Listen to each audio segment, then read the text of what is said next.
Gavin Newsom, it recently resurfaced that he had dated a 19-year-old when he was 39, had an affair with the wife of a campaign manager, and was addicted to alcohol. Or as Hunter calls it, amateur. There is no bigger fan of Gavin Newsom than Bill Maher. He loves the guy. Bill, snap out of it. And he had Gavin Newsom on his show on Friday night. Couple of sound bites making the rounds, including this one on the trans issue, SOT 19. A lot of people lately talking about this 80-20 issue, and I think you are on the other side of this now, the side with the 80. 80 being 80% of the people in this country. Again, this is the issue of should biologically born men be able to compete in women's sports. That's tough. And, I saw the polling here in California. Is Gavin Newsom the slick, charismatic leader ready for the national stage? Or is he just the smiling, perfectly coiffed salesman of California's slow-motion collapse? You've seen him on television, with the flawless delivery and the 1,000-watt smile, positioning himself as the future of American politics. He's auditioning for the role of a lifetime, but he's doing it on a set that's actively on fire. Back home, a very different, darker story is unfolding. A story of crime, decay, and breathtaking hypocrisy. This is the story of the two Gavins, the polished brand he sells to the world, and the disastrous reality he's created. California Governor Gavin Newsom is now calling his city's homeless encampments unacceptable, which is odd since he's the guy who, made them acceptable, turning sidewalks into red carpet events for drug addicts, thieves, and unemployed CNN anchors. On Monday, he urged cities to ban the camps from sidewalks, parks, and other public areas. So after years of denying the problem, he's now pretending to fix it, which is like putting on a condom as you're leaving a whorehouse. Who hasn't? What's a condom? But as always, when a far-left Dem runs for national office, he acts like a Republican. This is where the left is Newsom has meticulously crafted an image of presidential polish. He's a master of the political performance, delivering speeches that sound less like policy and more like a TED Talk mixed with a Hollywood movie trailer. He launched a national podcast and makes calculated, high-profile appearances on cable news, even sparring with ideological opposites like Sean Hannity, always aiming to look like the calm, reasonable adult in the room. Every move is a calculated chess piece in his long-term ambition for the White House. His hands are in constant hypnotic motion, as if conducting an orchestra of buzzwords about consciousness, grace, and pushing back against headwinds. But the problem with selling a perfect image is that reality has a way of catching up, and long before his presidential thirst became a national headline, a single dinner reservation exposed the man behind the marketing. Gavin ponders why Dems lost. We lost the popular vote and we lost the electoral vote. We got crushed.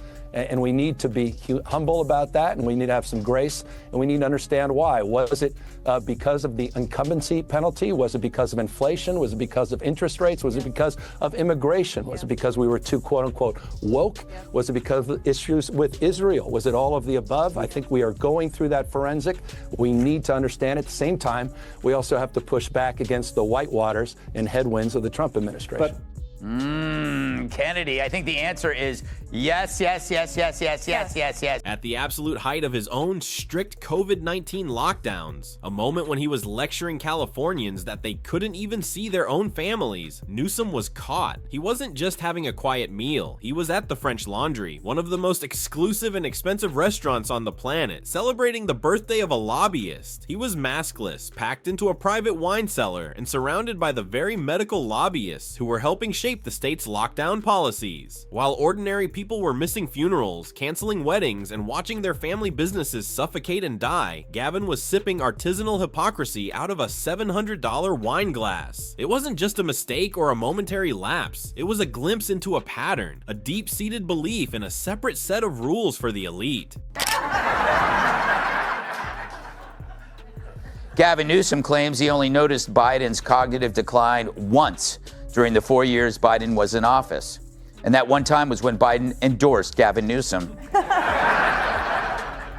According to a new poll, the city with the most STDs in the nation is Detroit. That hypocrisy became the defining theme of his reign. His entire COVID kingdom was built on a foundation of double standards. He was the governor who shut down public schools for what felt like an eternity, forcing millions of children into a disastrous experiment with remote learning that decimated a generation's math and reading scores. But while those kids struggled on glitchy Zoom calls, Newsom's own children were enjoying in-person classes at a lavish private academy. He preached stay home, save lives to the masses, but made sure his own family was comfortably exempt from the consequences. He closed churches, beaches, and playgrounds, yet his own Plumpjack winery was somehow allowed to remain open for business. Small businesses were boarded up and destroyed, but Hollywood film sets were deemed essential and allowed to operate. It was never about the science, it was about power, performance, and protecting his own. While Newsom was busy performing, the people who actually made the state golden were packing their bags. The Great California Exodus began as a whisper and turned into a deafening roar. It wasn't just a few disgruntled residents. It was a mass departure of capital, innovation, and talent. Tech giants like Tesla, Oracle, and Hewlett-Packard, the very bedrock of Silicon Valley, fled for states like Texas and Florida. Joe Rogan, one of the biggest media figures in the world, left for Austin. Charles Schwab moved its headquarters. They weren't just moving, they were voting with their feet, escaping a state crushed by the highest income taxes in the nation, and a web of strangling regulations that made it impossible to do business. Newsom dismissed it all as a narrative, a right-wing talking point, but for millions of families, the soaring U-Haul prices for a one-way ticket out of state told the real story.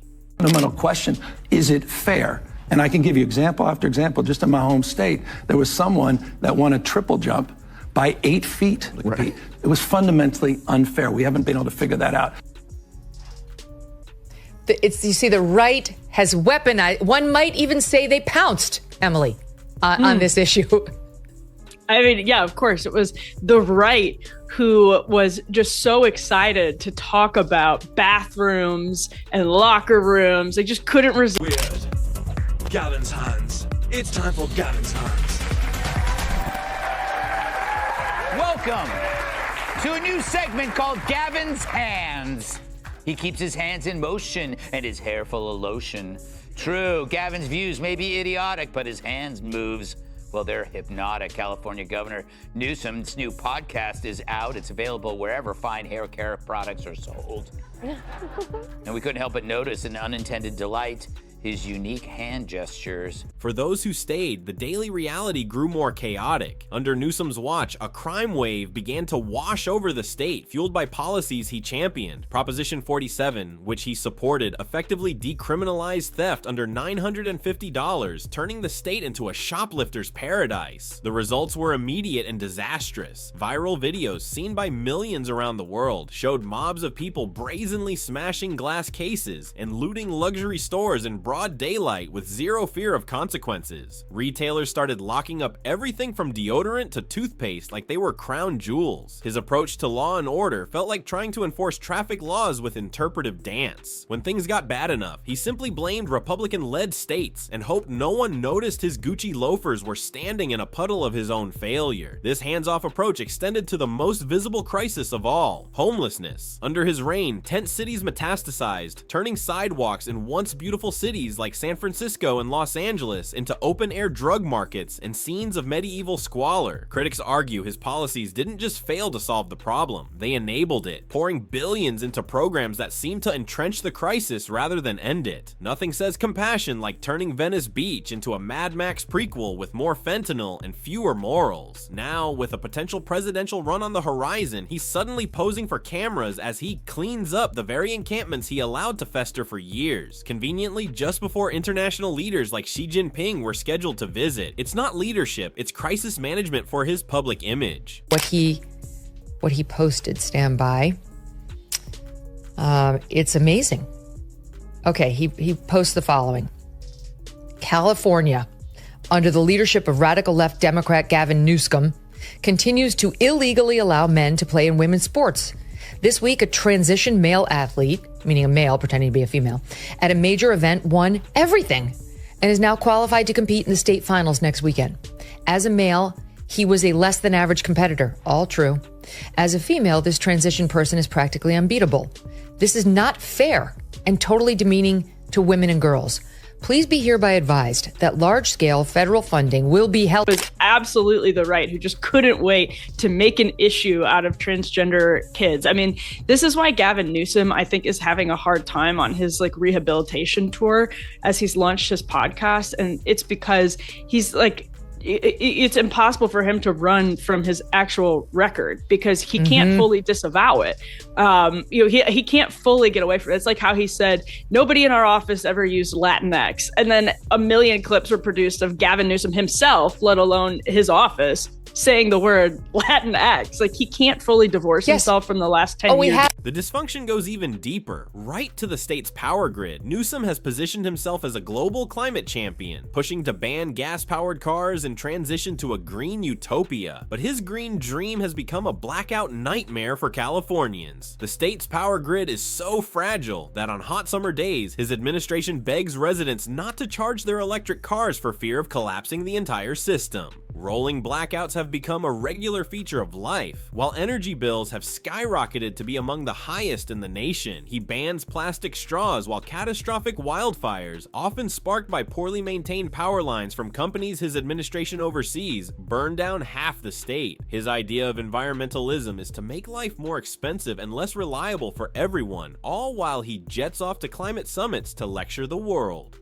See, Newsom wasn't just ignoring the problem, he enabled it because Dems were in a woke crouch, terrified of their loony base. But now that he's seeing the White House, he's got a brand new act, a common sense centrist. Just a soccer dad in khakis, fed up with crime and chaos. It's all bull, a costume, a political drag show.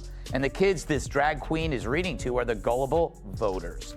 He's the classic wolf in sheep's hair gel. Just watch him answer the tough questions.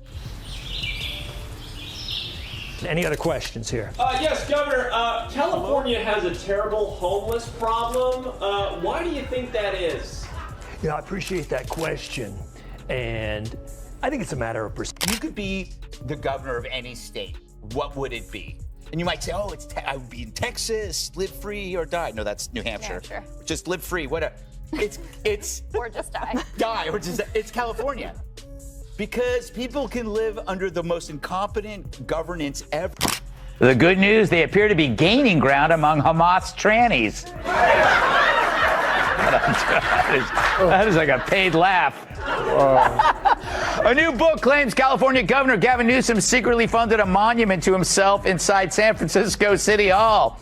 Apparently, the statue is so realistic. Perhaps no project better symbolizes his leadership than the infamous bullet train to nowhere. This high-speed rail system was sold to voters as a futuristic link between Los Angeles and San Francisco, a shimmering monument to progress. Years later, and now projected to cost over $100 billion, it has become a national punchline. Not a single track has been laid in a major city, and the project has been downscaled to a disconnected line in the middle of the Central Valley. It's a perfect metaphor for his entire career, over budget, off track, and pretending to go somewhere important. It's not a train, it's a monument to government waste held together by photo ops and broken promises from a man who excels at grand announcements and fails at execution. Now, seeing the White House in his sights, Newsom is trying to run from this catastrophic record. He's on a national rehabilitation tour, trying to rebrand himself as a common sense centrist. He famously and dishonestly claimed his office never used the term Latinx, only for a mountain of video evidence to surface showing him using that exact word repeatedly. It proved he was willing to say anything, to deny any past position, to rewrite his own history in real time. He now tiptoes around the trans issue, telling Bill Maher the question of fairness in sports is tough, trying to sound reasonable to a national audience after his state pushed some of the most radical gender policies in the country. He's a political chameleon, changing colors for whoever he's talking to.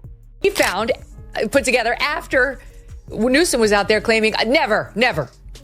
I hope we can really paint a picture in terms of our consciousness of how impactful this has been on the Latinx community. The Latinx and Black communities. You've got politicians that are banning not assault rifles, but the word Latinx. They're not even serious.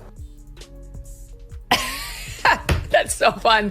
Gavin, a simple Google search about yourself will serve you well before you make these sweeping claims. But on the same dishonest, disingenuous front, he tried to act like he's the reasonable one on the trans and the children issue.